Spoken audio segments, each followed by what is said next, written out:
Hey, soul survivors, I've noticed that the top videos are what's behind the narcissist mask? What does a narcissist look like? And a lot of us are trying to figure this out. And a lot of times we really just want to know what happened with the relationship. So, a narcissist, when you're in a relationship with a narcissist, it's toxic and there's all different kinds. They are on a spectrum. So, I had just gotten off the phone with somebody and she's able to talk to her narcissist, but there's a lot of reactive abuse going on because of the pain.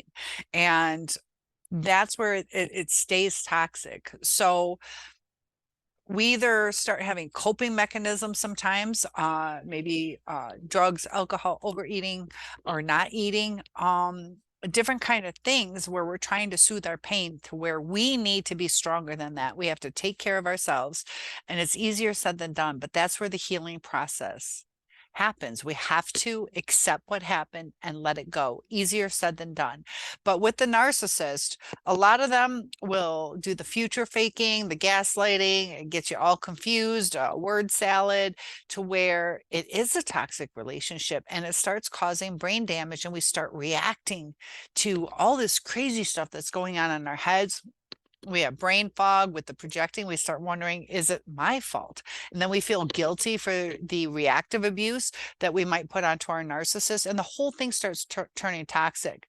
So the narcissist has a very fragile self-esteem, and they try to mask up to hide who they truly are. And over time, it starts showing that they're selfish. So maybe they left you, they promised forever with you, and they just went on to something else because they didn't want to deal with what they would see as nagging or bitching or just being too into your emotions. A lot of times they'll say that you're oversensitive. And after a while, we do become oversensitive. It's like that Chinese water torture. You can only take it for so much to where it's excruciating pain. A lot of confusion. You don't know which way to go. You try fixing things. You try walking on eggshells. And when you walk on eggshells, it throws off the vibe, and you're not the same person when they met you. And they're not either, though. So when some of you want it to work out with a narcissist, it will never work out if you are still in that state.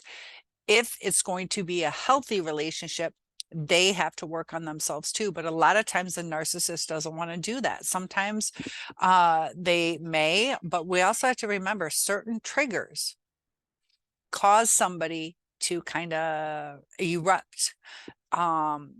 So when they squash it down for so long, eventually they're going to erupt, and they have different kind of expectations. They're not as lenient. It's a two-way street. They're hypocritical on certain things that might be important. They expect you to do it. I had just seen a guy with a girl, and he was upset that she wasn't drinking that night. And he wanted to have a good time. She had a headache and she just wasn't into it, but she still went out and just drank water, but he was really upset. And, he could have let that go. I'm not saying he's a narcissist, but sometimes we have certain expectations or a vision in our head. So I'm not saying he's a narcissist, but we have expectations. We're going to do dancing, we're going to drink, where you have to be concerned with yourself. So if he wanted to drink, that's up to him. But he put a lot of pressure on her to have fun based on if she drinks. And it didn't matter that she had a headache. And sometimes we just get wrapped up in certain expectations or visions of what we think should be. That we all have narcissistic traits at times, but the narcissist, won't take accountability, and they won't give an honest, heartfelt apology. They won't self-reflect. So there are times where, like, oh, I'm sorry, that probably was kind of rude of me. We might take accountability, and we might see where somebody else is coming from, and that's what empathy is. And the narcissist doesn't have that empathy a lot of times. Some of them may, depending on the situation, but a lot of times if it doesn't serve their purpose, they are transactional. I just did a video on Facebook dating on how you can see just in a couple text messages how it's transactional. They dealt with sex, cooking, cleaning, and didn't really ask too much about me. You know, he said he wanted a wife, and I asked him, what do you think a good wife is? And he never asked what I thought a good husband would be. And he has this image in his head that, you know, I just would want him, and I'd text him and all that stuff. But what's behind the mask is a hurt inner child, but we're dealing with an adult. And if you think about how children act, they throw temper tantrums, they don't communicate what their feelings are. A lot of times they don't know what their feelings are. And they can do the silent treatment. They don't want to talk to you. They're not going to be your best friend anymore. They'll tell you that they hate you.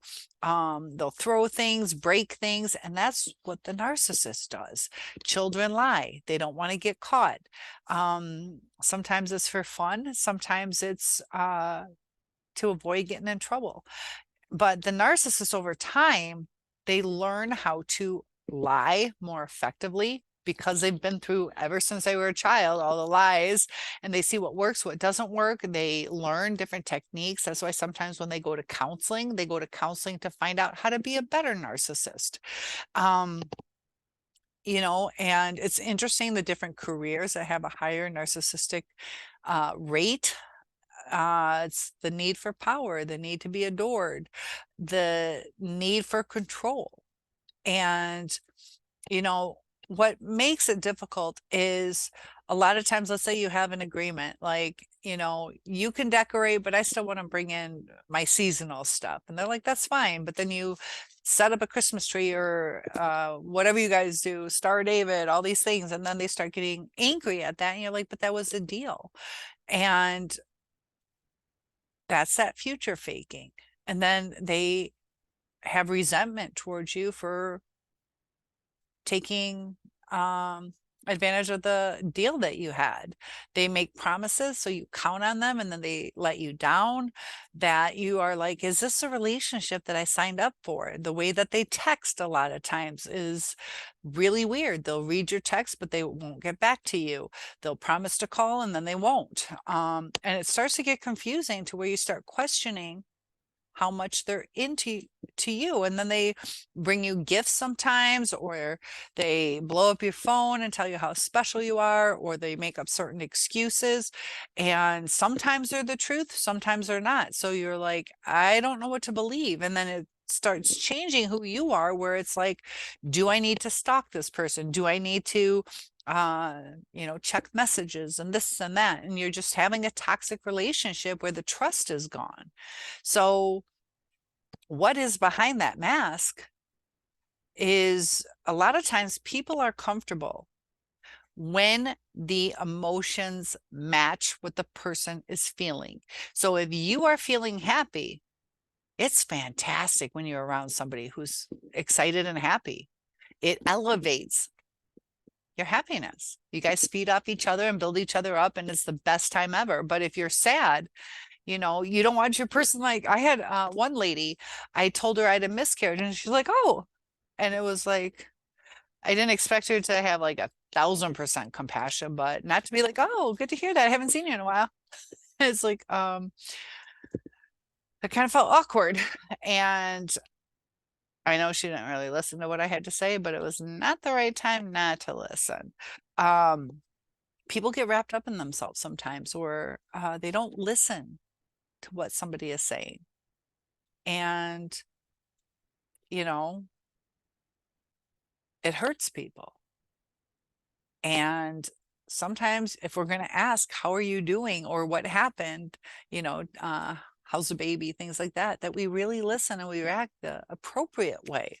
So the toxicity lingers.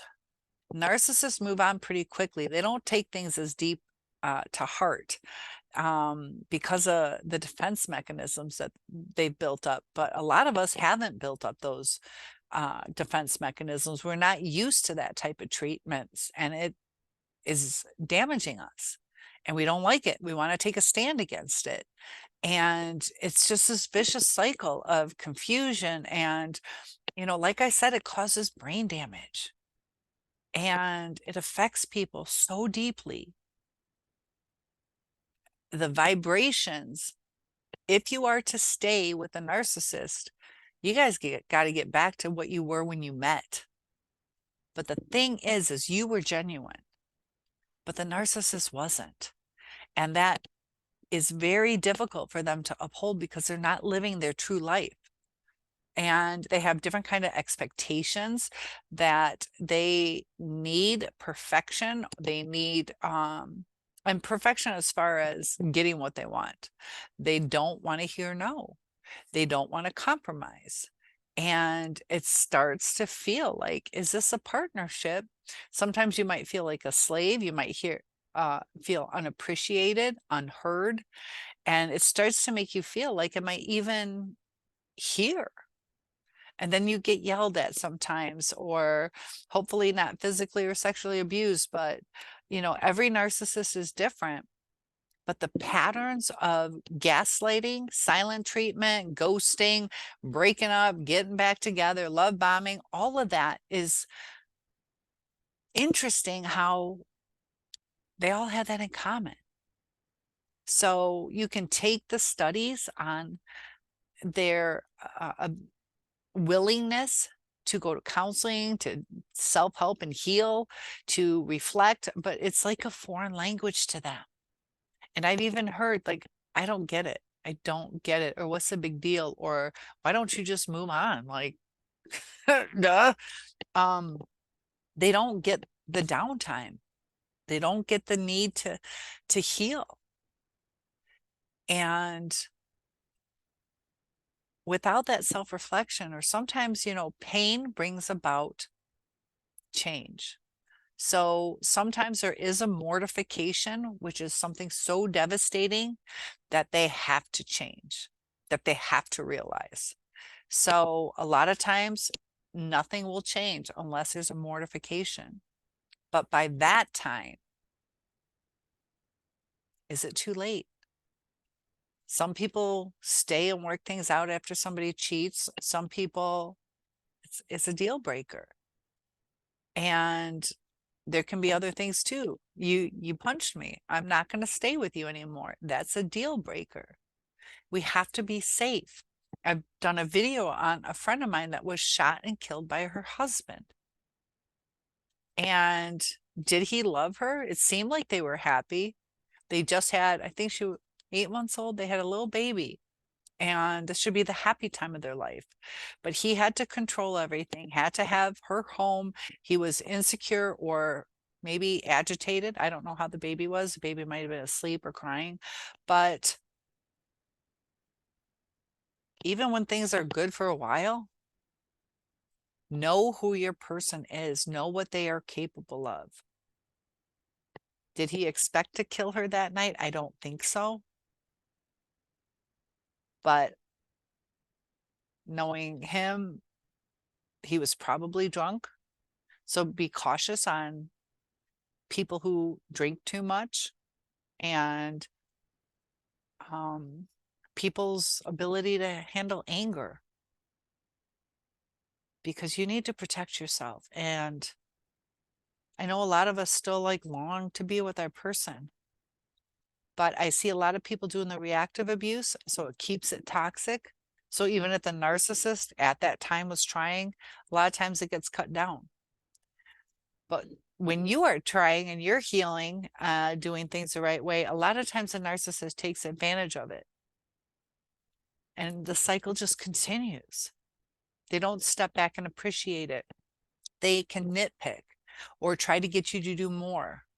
And sometimes it leads to exhaustion or depression or anxiety. And it's not, where both people are putting in 100%. Do the best you can, do the best you can, and listen to each other. But in those times, I see the way people get in those arguments that, whether it's from reactive abuse or abuse, that it's so clouded and emotionally responded to instead of logically responded to. There's too much emotion in it. And it gets to the point where it's so uncomfortable because of that trauma bond that it changes who you are. And I want you guys to get back to being yourself. And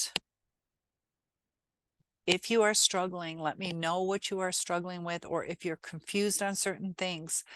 I'm pretty good at reading between the lines, and I want to help you with your in particular situation. So I do one-on-ones, but if you give me a comment, I don't mind doing videos for you guys based on your situation, because you guys do matter to me. And it's a long road to heal, but you're worth it. And I'm here for you.